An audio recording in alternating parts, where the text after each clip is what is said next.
Trump's disastrous response to COVID-19 demands investigation. Jeffrey Sachs is a professor and director of the Center for Sustainable Development at Columbia University. The opinions expressed in this commentary are those of the author. View more opinion articles on CNN. On Tuesday, President Donald Trump said the United States would halt payments to the World Health Organization, WHO. He charged the organization with severely mismanaging and covering up the COVID-19 pandemic and claiming that so much death has been caused by their mistakes.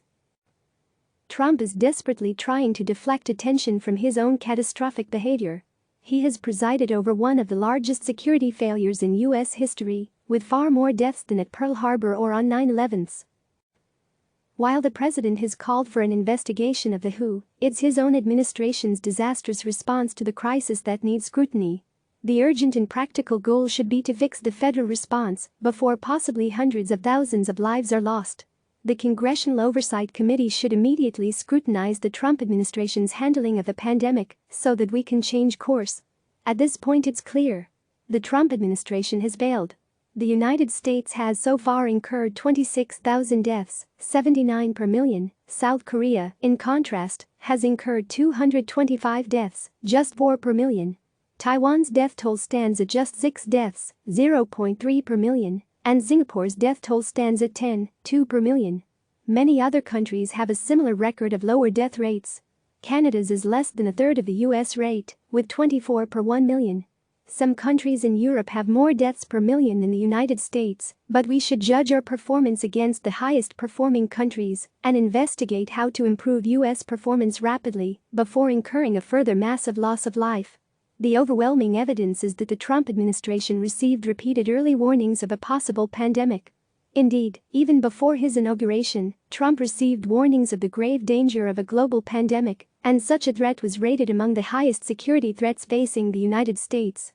The threat of pandemics was well known and well studied in the intelligence, military and scientific communities.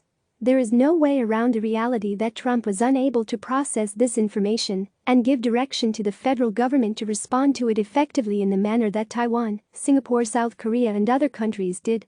Here is what we know and what questions remain to be answered from an in-depth congressional investigation. First, China reported the outbreak to the World Health Organization on December 31. According to Reuters, the National Security Council also received notice of the outbreak around the same time from a U.S. health attaché in Beijing. The investigation should ascertain whether and when the White House received this information and when was it first part of the president's intelligence briefings. On the basis of the reports from China, on December 31, Taiwan immediately began to screen flight arrivals from Wuhan, where the coronavirus emerged, without waiting for WHO guidance or any other advice. South Korea began to screen flights from January 3. The U.S. screening that began on January 17 was haphazard at best, non-existent in many places at worst. Why didn't the U.S. government follow the lead of Taiwan, South Korea and others on flight screenings? On January 3, according to Reuters, the director of China's Center for Disease Control, Dr. Gao Fu, called the director of the U.S. Centers for Disease Control and Prevention, Dr. Robert Redfield, to discuss the outbreak. What did they discuss? When were the details of the call conveyed to Trump and the National Security Council? According to the Washington Post, the U.S. intelligence agencies issued classified briefs in January and February on the dire urgency of the epidemic. What were the warnings, and were there specific recommendations made by the intelligence agencies? Trump now seems to think the United States was misled by the WHO. In what ways did the United States rely on WHO statements and warnings for its policies, given that many other countries were proceeding on the basis of a high emergency situation? On January 23, the WHO Emergency Committee declined to declare COVID-19 a global health emergency, an action that it took a week later, on January 30. The US CDC has a senior official on the WHO committee. What was the advice of the US committee member at the January 23 meeting? Did the U.S. representative call for declaring COVID-19 a global emergency? Was the CDC position discussed with Trump? The Centers for Disease Control sent out faulty test kits around the United States in early February. Red tape prevented the issue from being resolved as quickly as possible. Other nations developed test kits and went into large-scale testing weeks before the United States.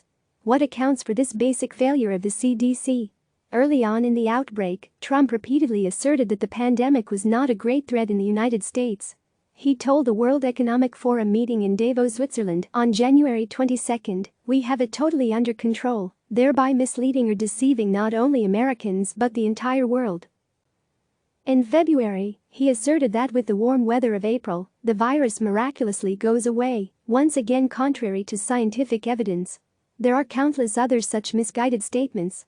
The federal government and many states have been in a non-stop battle over scarce and urgently needed supplies, including personal protective equipment, PPE, ventilators, test kits and other medical basics. What information was used to decide how to assist each state in acquiring these medical essentials?